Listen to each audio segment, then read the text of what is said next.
Você precisa ser intencional na questão do aprendizado. Você tem que ali, se integrar.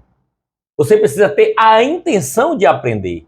Você pode assistir uma videoaula simplesmente para julgar o professor, ver a maneira que ele está falando, que ele está ensinando, ou simplesmente olhar com a visão crítica. Não, você tem que ter a intenção de absorver aquilo que vai te edificar.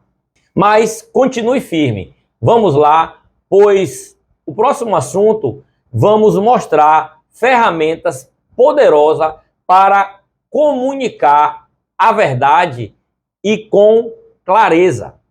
Agora que aprendemos o que é apologética e como devemos nos preparar, é hora de conhecer agora essas ferramentas que vai nos ajudar nessa nossa missão. Como eu falei, da nossa mente. A primeira ferramenta que devemos usar é a lógica. Por que a lógica? Porque na lógica você usa a sua razão. E o interessante é que um dos atributos que Deus nos deu ao homem, foi o raciocínio, foi o pensar. Deus nos criou e nos deu a capacidade de pensar. E uma vez que você pensa bem, que você consegue raciocinar, isso é uma forma de glorificá-lo também, porque você está usando um atributo que ele te deu, que é o atributo de você ter. Deus não fez bonecos, Deus nos fez seres pensantes, criados à sua imagem e semelhança, com o poder de pensar, de raciocinar e de tomar decisões. A lógica, ela nos ajuda em alguns aspectos, como falar com clareza, não falar palavras desconexas, mas palavras que tragam sentido. Analisar argumentos contra a fé. Pessoas vão lançar argumentos contra a sua fé, você vai processar aquela objeção e com clareza trazer o que a Bíblia diz. Você precisa construir boas respostas, mostrar que a fé cristã ela é coerente, criar pontes, criar conexões com quem valoriza o pensamento racional.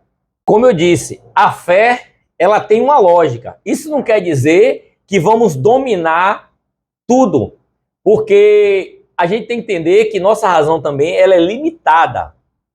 Deus nos deu a capacidade de pensar, de raciocinar, mas temos que entender que nós temos um Deus soberano, um Deus sublime também, que algumas coisas vai precisar também da revelação divina. Isso aqui é claro.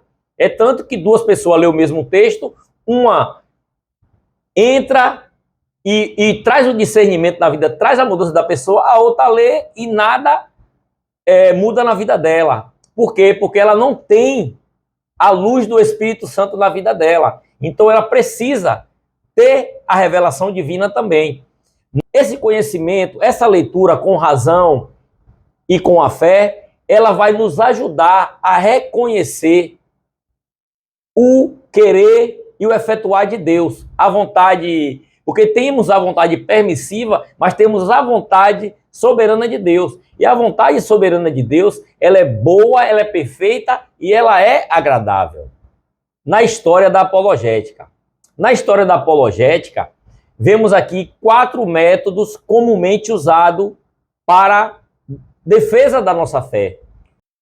Um dos métodos é a apologética clássica. A apologética clássica, ela traz Deus revelado, provando a existência dele através de toda a sua criação. Se você for olhar a ciência vem tentando bater nisso aí, tentando desconstruir Deus, mas essa palavra aqui, essa Bíblia aqui, ela não é pega em nenhuma contradição.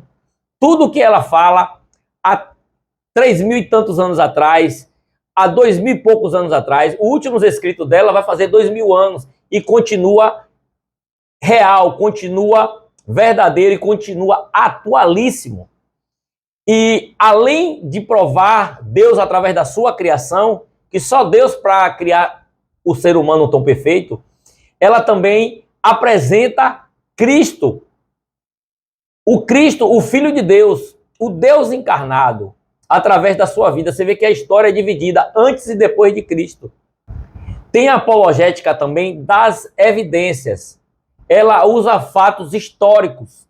A história, a gente pega lá Cristo nasceu na época dos romanos, a qual o Império Romano. Tivemos o Império Egípcio, tivemos o Império Babilônico, tivemos o Império Assírio, tivemos o Império Persa, tivemos o grego e o romano.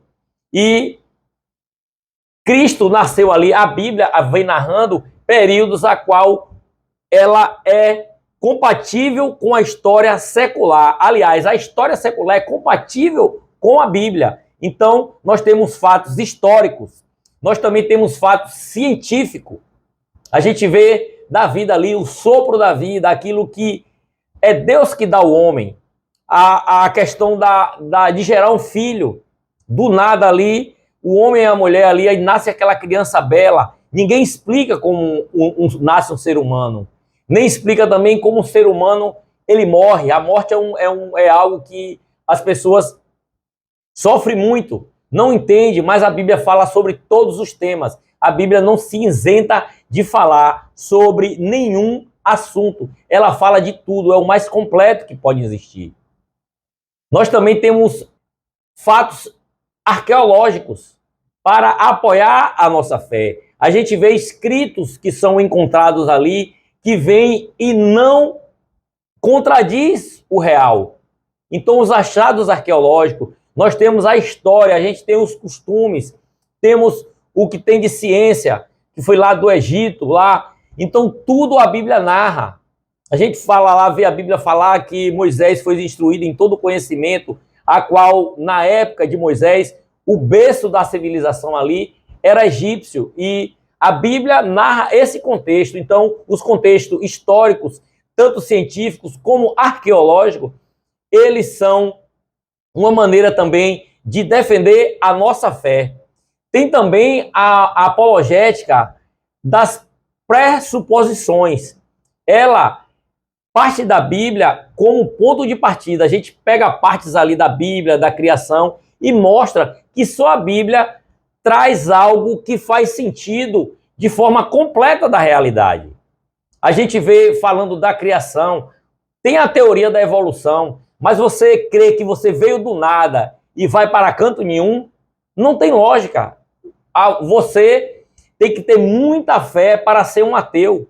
Na apologética da pressuposição, vemos que a Bíblia, ela partindo dela, tudo que tem de bom neste mundo, nessa cosmovisão ali, nossa, tudo é tirado da Bíblia. A questão do direito, a questão da moral, a questão do amor, a questão da ética, tudo é tirado da Bíblia. Então é um livro assim fundamental.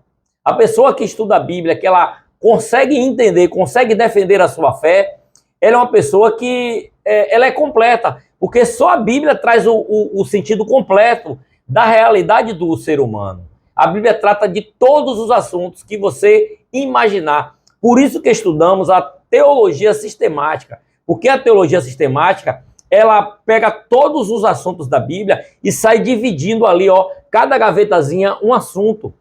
Então a gente tem a teologia bíblica, você estuda livro a livro, você pode estudar ela de ordem cronológica, você pode estudar ela por ordem de assuntos, qual a teologia sistemática faz. E falando de mais um método, a apologética da experiência destaca como a fé, ela transforma a vida de pessoas. Você vê quantas pessoas têm a sua vida transformada através da revelação da palavra de Deus. Ela cometia atos que desagradava, que destruía a família. Hoje ela tem uma família reestruturada. Antes ela era entregue aos vícios. Através da palavra ela entendeu que Deus tem um projeto melhor para a vida dela. Então a apologética da experiência, porque você pode ver as coisas de olhar, observar, ser apenas um observador, mas quando você experimenta, quando você mergulha no conhecimento da verdade, quando você se entrega a Jesus Cristo de coração para entender o seu propósito, entender o seu querer, entender a sua vontade para cada um de nós, conhecer o plano que Deus tem para nós, você vai ter essa experiência, porque a Bíblia, ela responde os anseios mais profundos do seu coração. Então a Bíblia, ela vai te ajudar em todos os tempos. Tem livros aí de autoajuda, mas a Bíblia é o livro que traz ajuda do alto, aquela que transforma a nossa vida, muda o nosso pensamento e muda o nosso destino. Destino não só falando dessa vida terrena, mas também o destino eterno. Então, cada método desse que eu falei, ele tem valor. Conhecê-lo te dá ferramentas para diferentes situações. Tem hora que você vai usar a apologética da experiência, você vai contar da sua experiência. A outra você vai partir de pressuposições, que é a partir da Bíblia que tudo é revelado e só ela traz a realidade completa. Nós temos também a teologia da evidência, a apologética da evidência, que usa fatos históricos, fatos científicos e fatos arqueológicos. É tanto que temos a geografia bíblica, temos a arqueologia bíblica. Então tem várias matérias ali a qual você pode ver, você pode explorar. E a primeira que falei foi a apologética clássica. Primeiro, conhecer a Deus e conhecer a Ele através do que Ele se deu por revelar, que é a sua criação, e também pelo seu Filho Jesus Cristo, a qual Ele deu um dia na cruz, e que morreu, e que ressuscitou, e que um dia retornará. Isso são fundamentos básicos que você deve ter para defender a sua fé.